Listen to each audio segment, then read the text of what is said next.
चलिए दोस्तों, हम शुरू करते हैं क्लास 10th का मैथमेटिक्स में चैप्टर 1 को। सबसे पहले हम लोग बेसिक के बारे में थोड़ा सा बात करेंगे। चैप्टर का नाम है वास्तविक संख्या, रियल नंबर्स। तो इसके बारे में हम लोग बातचीत कर लेते हैं थोड़ा सा जल्दी। देखिए, पहले पॉइंट में लिखा हुआ है परिमेय संख्या। रेशनल नंबर्स अंग्रेजी में इन्हें कहते हैं। वे संख्याएं एक मिनट से जरा माइक ठीक कर लिया जाए। चलिए, माइक ठीक हो चुका है। तो देखिए, परिमेय संख्या वे संख्याएं जिन्हें अंश बटा हर या p/q के रूप में लिखा जा सकता है, जहां एक बात यहाँ ध्यान रखना है कि p/q के रूप में लिखा जा सके, साथ ही साथ q जो है वो 0 के बराबर नहीं होना चाहिए, तब उसे परिमेय संख्या कहेंगे। या फिर एक और स्थिति हो सकती है परिमेय संख्या कहलाने को लेकर कि रूट में वैसी संख्याएं जिनका पूरा वर्गमूल निकल जाता है, उसे हम परिमेय संख्या कहते हैं। ठीक है। और उदाहरण के तौर पे 0, 1, 2, 3, 4, 5, 4/5, 9/10, 12/8 जो भी लेना हो उदाहरण के तौर पे ले सकते हैं। 22/7 भी देख रहे हैं, ये परिमेय संख्या हो जाएगा। और इसके अलावा जो सेकंड तरीका से हो सकता है वो है रूट में कोई संख्या होगा जो पूरी तरह से वर्गमूल जिसका निकल सकता है, वो जैसे कि यहाँ पर देख सकते हैं आप लोग, √1 का पूरा वर्गमूल निकाला जा सकता है, √4 का भी निकाला जा सकता है, √9, उसी तरह से √16, √81, √100, ये सब का पूरा वर्गमूल निकल जाता है। इसका मतलब है कि ये सारे की सारी संख्याएं जो यहाँ पर लिखी हुए हैं वो परिमेय संख्याएं हैं। और इसके बाद बात करते हैं अपरिमेय संख्याओं के बारे में। तो अपरिमेय संख्याएं वैसी संख्याओं को कहते हैं जो p/q के रूप में नहीं लिखा जा सकता है, या जिनका रूट में वैसी संख्याएं जिनका पूरा वर्गमूल नहीं निकाला जा सकता, उसे कहते हैं अपरिमेय संख्या। तो उदाहरण के तौर पे देख सकते हैं आप लोग √2, √3, √5, √6, इस तरह से जो भी हो जिसका पूरा वर्गमूल नहीं निकलता है उसे हम अपरिमेय संख्या कहते हैं। उदाहरण एक चीज़ यहाँ पर समझने की ज़रूरत है। देखिए, 22/7 जो है ये परिमेय संख्या है, लेकिन यही जो है वो पाई के बराबर होता है। क्योंकि पाई का मान 22/7 के बराबर होता है ना, तो पाई अपरिमेय संख्या है, जबकि 22/7 जो है परिमेय संख्या। ऐसा क्यों? क्योंकि देखिए, ये अंश बटा हर के रूप में लिखा जा सकता है, इसका मतलब है कि ये परिमेय संख्या है, जबकि इसे अंश बटा हर के रूप में नहीं लिखा जा सकता है, इसलिए इसे अपरिमेय संख्या कहेंगे। बाकी इसके बारे में हमें अगर सिद्ध करना हो कि पाई एक अपरिमेय संख्या है, तो इसके बारे में मैं एक अलग से वीडियो अपलोड कर दूंगा। बहुत जल्द वीडियो आ जाएगा, वो भी देख लीजिएगा आप उसे। चलिए, यहाँ पर हम आपको दिखाते हैं एक और आगे चीज का बात। देखिए, वास्तविक संख्या। अब जो हमारा चैप्टर का नाम था वास्तविक संख्याएं, हम वहाँ आ चुके हैं वास्तविक संख्याओं की ओर। तो देखिए, वास्तविक संख्या जैसे अभी हमने पढ़ा परिमेय संख्या और अपरिमेय संख्या का, यही वास्तविक संख्या है। वास्तविक संख्या का परिभाषा है कि परिमेय संख्या और अपरिमेय संख्याओं के समुच्चय को वास्तविक संख्या कहते हैं। जी बिल्कुल, परिमेय संख्या और अपरिमेय संख्या दोनों के समुच्चय को वास्तविक संख्या कहा जाता है। तो वास्तविक संख्या के उदाहरण के तौर पर अगर हमें लेना हो तो कोई भी संख्या ले सकते हैं जो परिमेय या अपरिमेय दोनों हो सकता है। इसके अलावा आपको एक चीज़ और बता देते हैं, परिमेय संख्या के समुच्चय को जो लिखा जाता है जिस अक्षर से, वो है q। परिमेय संख्याओं के समुच्चय को q अक्षर से लिखा जाता है, जबकि अपरिमेय संख्या के समुच्चय के लिए s लेटर का यूज करते हैं। जबकि वहीं वास्तविक संख्या का समुच्चय दिखाना हो तो r लिखते हैं। ठीक है। चलिए आगे बढ़ते हैं, इसके बाद क्या है उसे देखते हैं। आगे जो है वो है अभाज्य संख्या। देखिए अभाज्य संख्या के बारे में ऐसा नहीं है कि देखिए ये बेसिक चीज़ें जो हम पढ़ रहे हैं वो पहले से हम जानते हैं, लेकिन फिर भी थोड़ा सा समझ लेने देते हैं ताकि इस चैप्टर में आगे हमें और अच्छे से मदद मिल सके समझने के लिए। तो देखिए अपरिमेय संख्याओं और परिमेय संख्याओं को हमने देख लिया है। अब बारी है अभाज्य संख्या की। तो देखिए अभाज्य संख्या वे सारी संख्याएं जो एक और स्वयं के अलावा किसी अन्य संख्या से विभाजित नहीं होती है उसे कहते हैं अभाज्य संख्या।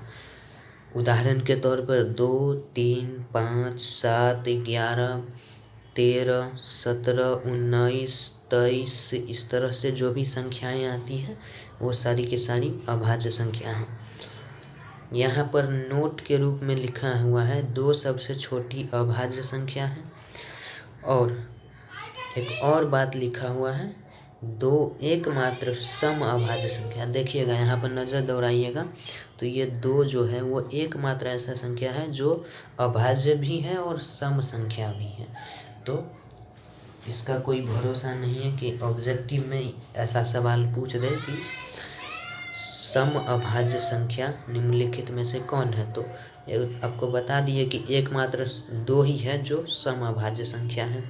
तो आपको किसी भी हालत में ऑप्शन वही चूज करना है जिसमें 2 हो, ठीक है। या नहीं तो अगर 2 नहीं है तो इनमें से कोई नहीं, ठीक है। अब बात करते हैं भाज्य संख्या या संयुक्त संख्याओं के बारे में।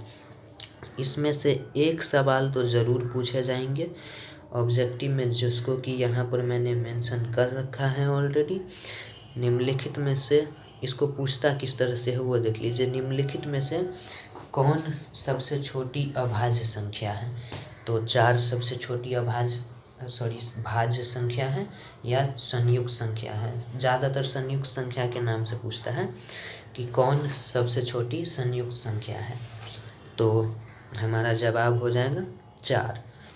भाज्य संख्या के परिभाषा आप समझ गए होंगे। एक और खुद के अलावा किसी और संख्या से अगर विभाजित हो जाता है तो वो कहलाएगा भाज्य संख्या, जबकि अगर एक और खुद के अलावा किसी और से विभाजित ना होता तो उसे कहेंगे अभाज्य संख्या।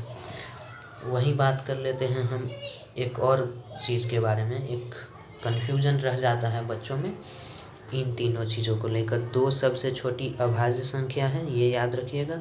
4 सबसे छोटी संयुक्त संख्या है, और 1 जो है वो ना तो अभाज्य है और ना ही भाज्य।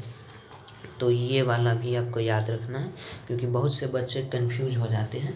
1 को भी वो लोग भाज्य संख्या मान लेते हैं, जबकि ऐसा मानना गलत होगा, ठीक है। तो देखिए यहाँ से एक और सवाल जो आ सकता है ऑब्जेक्टिव में के लिए, यहाँ पर मैं लिख देता हूँ, ऑब्जेक्टिव के लिए आ सकता है।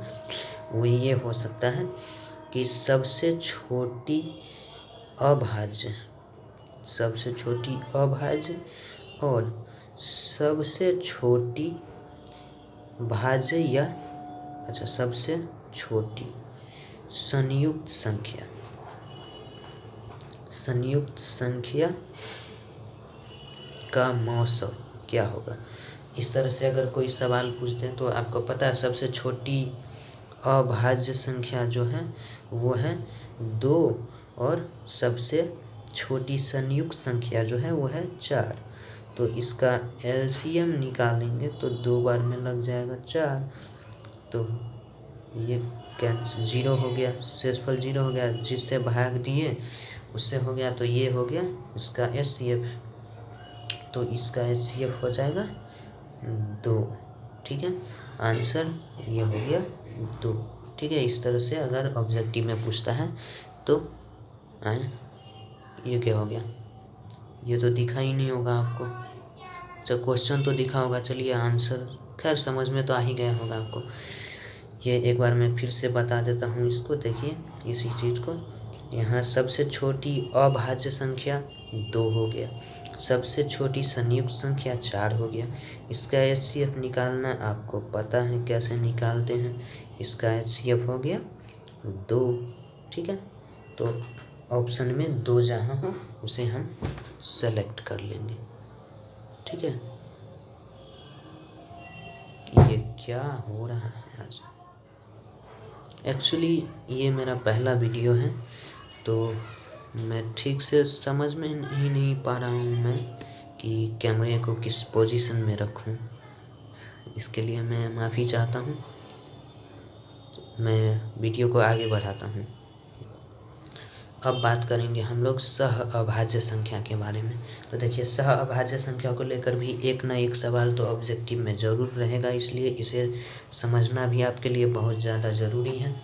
तो देखिए, जिन 2 संख्याओं का मौसव 1 होता है उन्हें सह अभाज्य संख्या कहते हैं। उदाहरण के तौर पे आप यहाँ देख सकते हैं 3 और 5 सह अभाज्य संख्याएं। कैसे, उसे हम अभी दिखाई देते हैं। देखिए, इसका HCF अगर हम निकालते हैं तो इसका HCF जो है वो हमारा 1 निकल करके आ रहा है। तो इस तरह से कह सकते हैं, चाहे किसी भी संख्या का HCF, 2 संख्या का HCF अगर 1 होता है तो समझिए कि वह सह अभाज्य संख्या है। उसी तरह से 18 और 25 भी सह अभाज्य संख्या है।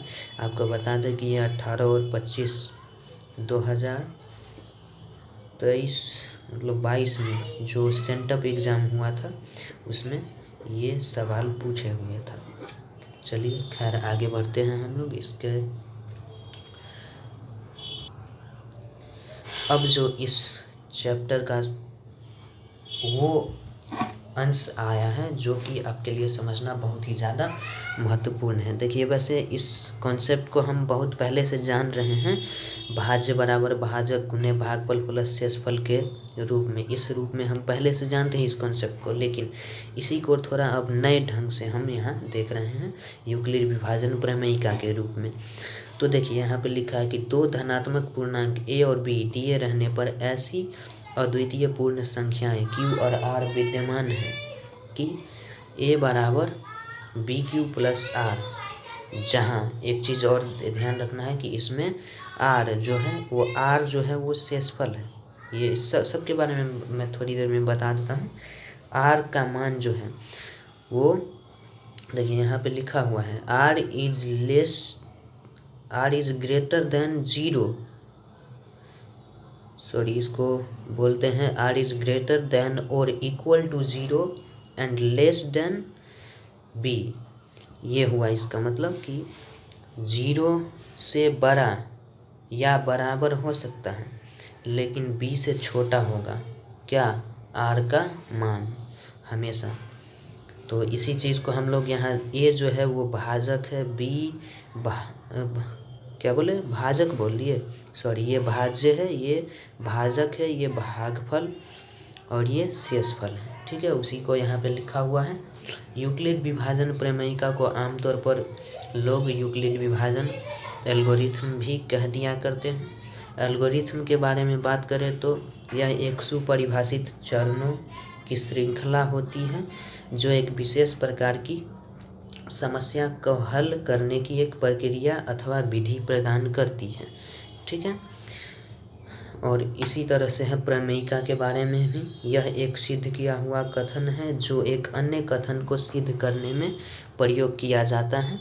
और अब जो ऑब्जेक्टिव के लिए अच्छा सा सवाल है वो देखिए यहाँ पे, एल्गोरिथम शब्द जो है वो एक गणितज्ञ हैं, फारसी गणितज्ञ हैं, अल-ख्वारिज़मी नाम है गणितज्ञ का। इनके नाम से ही ये एल्गोरिथम शब्द लिया गया है। और दरअसल ये अलजेब्रा जो है, वर्ड अलजेब्रा, शब्द अलजेब्रा, ये भी इन्हीं के लिखित पुस्तक हिसाब अल जबर व अल मुकाबला से लिया गया है। इसके अलावा 2 बातें और हैं जो आपको याद रखनी चाहिए। वो ये है कि गणितज्ञों का राजकुमार कार्ल फ्रेडरिक गॉस को कहा जाता है और आर्किमिडीज को गणित के पिता कहा गया है। तो ये बातें भी आपको याद रखनी है। आज के लिए इतना ही, आगे की बातचीत हम करेंगे अगली वीडियो में। और आपको बता दें कि अगली वीडियो में हम जो बातचीत करने वाले हैं उसके बारे में भी थोड़ा सा झलक दे देते हैं। देखिए, उसमें हम लोग मौसा निकालना सीखेंगे यूक्लिड विभाजन एल्गोरिथम की सहायता से, और इसके अलावा कुछ उदाहरण जो हमारे किताब में दिए गए हैं उस उदाहरण को भी बना करके देखेंगे। उसके बाद नेक्स्ट वीडियो में हम लोग एक्सरसाइज 1.1 की चर्चा करेंगे। फ़िलहाल के लिए इतना ही।